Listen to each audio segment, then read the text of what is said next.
Welcome back, everyone. My name is Patrick. You're watching the Fanatic Rundown. Well, I think I picked a good night to wear my Stuart Skinner shirt. 3 shutouts in the last 4 games for Stuart Skinner. He's back.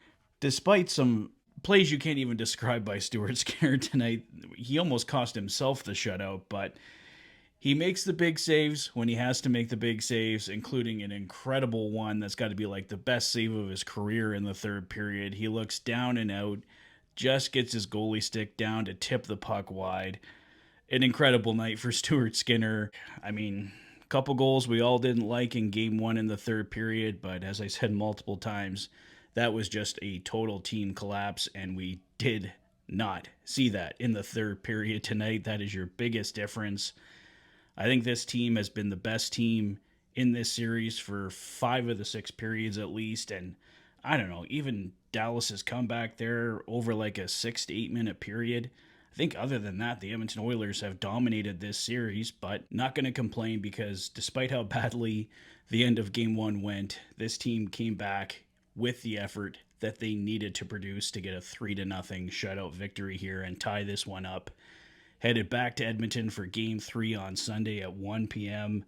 I'll be at that game, so really looking forward to it, and hopefully we're celebrating the boys taking a 2-1 series lead. But for tonight, Stuart Skinner, like I said, the stew is ready.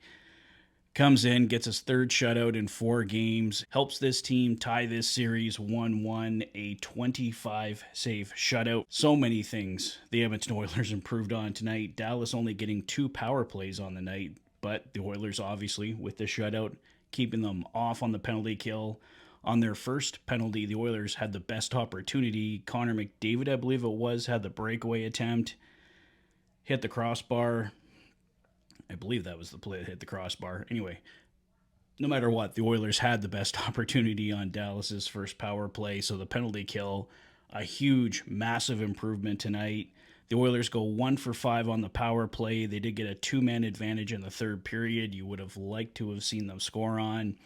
One of those power plays was in the dying minutes of the third period. So I was just happy to see the Oilers kill off that 2 minutes, just kill the clock, get Stu that shutout, and Dallas did their best to try and rob them of that shutout in the final seconds. Some great saves there and some great opportunities for Dallas, but Stuart Skinner successfully shuts the door. Ryan Nugent-Hopkins, for the second straight game, gets a power play goal to open this one for the Edmonton Oilers at 5:51.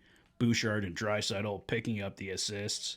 In the second period, the Edmonton Oilers once again come to life at 15:23. Brett Kulak with his first of the playoffs from McDavid and Bouchard gave the Oilers a 2-0 lead. A great rebound attempt there by Brett Kulak after the initial shot was blocked, I believe. He buries it past Jake Ottinger. And then Connor Brown with an amazing tip. Connor Brown with his 5th goal of the playoffs. He was questionable coming into tonight once again, but comes in, has a huge impact. He had a very scary moment where he took a skate to the face. Thankfully, it looked like just a small cut to Connor Brown, so he was okay, scored a huge goal tonight. Like I said, his 5th of the playoffs. Nuge and Wallman picking up the assists, so a couple points for Nuge tonight. Bouchard with a couple assists. Jake Wallman getting the other assist on the Connor Brown goal there at 16:36, and the Oilers walk away with this one 3-0. They had some amazing opportunities for more goals tonight. Matthias Janmark had one in the third period. He didn't know how he missed it, but we can let those ones go because the Oilers managed to get 3 in past Jake Ottinger tonight. And the Dallas Stars, 5-on-5, do not look like they have an answer for the Edmonton Oilers right now. The power play is what got Dallas back into Game 1 and the Oilers' inability to kill the penalties. And the Oilers just did not give up that many opportunities tonight. Like I said, Dallas only getting 2 power plays. And of course, the Oilers going a perfect 0 for 2. They looked infinitely better. Their power play looked better as well. They get a power play goal for the second straight game. Like I mentioned earlier, there was a 5-on-3 for the Oilers that I would have liked to have seen them capitalize on, really put this game away, but not going to complain when the Oilers find a way to take this one 3-0. So I think that's basically the story of this one, guys. An amazing game from Stuart Skinner once again, although Some scary acrobatic plays, some giveaways by him. He almost cost himself the shutout, but he makes the key saves when he has to make the key saves, including Dallas getting a breakaway there, I believe when it was only 5-on-4 for the Oilers, but Skinner making a huge save there. That could have been a huge turning point that gave Dallas momentum, but Stu shut it down. The Oilers find a way to get it done here tonight. In my opinion, they really do deserve to be up 2-0, but that bad 6 to 8, 9 minute span, whatever it was for the Oilers in the third period last game, gave Dallas a victory, gave them some momentum. So thankfully the Oilers answer the bell, come back, get the big 3-0 victory here tonight, and we can go back to Edmonton with a 1-1 series tie. Late addition to the video, it was a 2-minute penalty. I feel bad for Dallas and Rupe Hintz. He had to leave the game. That sucks. It didn't really have an effect on the outcome of the game. Even if Dallas got a 5-minute power play there, I think the Oilers still would have found a way. So that's my thoughts on that one. It's a 2-minute penalty for Darnell Nurse. A stupid penalty for Nurse to take, but a 2-minute penalty nevertheless.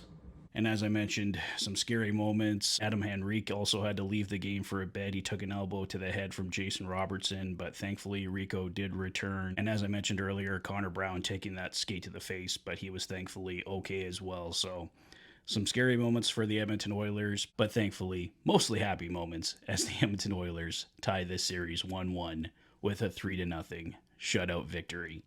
That's all for me for tonight, guys. Let me know your thoughts on Game 2 in the comment section below. If this is your first visit to the channel and you like what you see, please consider liking and subscribing for all the latest Oilers content. You've been watching the Oilers Fanatic. Thanks for being a fan.